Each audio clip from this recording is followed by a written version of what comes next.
Hello everyone, welcome to our channel target WP. আজকে থাকছে একটি রিজনিং মিসিং নাম্বার থেকে। এই ধরনের রিজনিং চ্যানেলে প্রচুর দিয়েছি, তোমরা চাইলে চেক করতে পারো। রিজনিং সংক্রান্ত ব্রড ভিডিও চ্যানেলে আপলোড করা আছে। তো এই রিজনিংটা ট্রিক্স আজকে বলবো। এখানে দুটো প্যাটার্ন দিয়েছে এবং এখানে 16 আর এখানে 7, নিচে 207।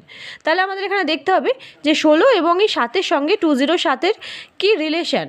তাহলে এই প্যাটার্নের রিলেশানটা বার করতে পারলে আমরা নেক্সট রিজনিংটা খুব ইজিলি করে ফেলতে পারবো। তাহলে এখানে 16 আছে আর 7 আছে, কীভাবে 207 হতে পারে?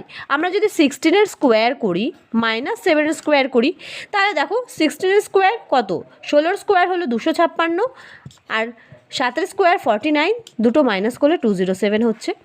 তাহলে নেক্সট কি আছে, আমরা 25-এর স্কোয়ার -21-এর স্কোয়ার করব। 25-এর স্কোয়ার 625, 21-এর স্কোয়ার 441, মাইনাস করলে 184 হয়ে যাবে।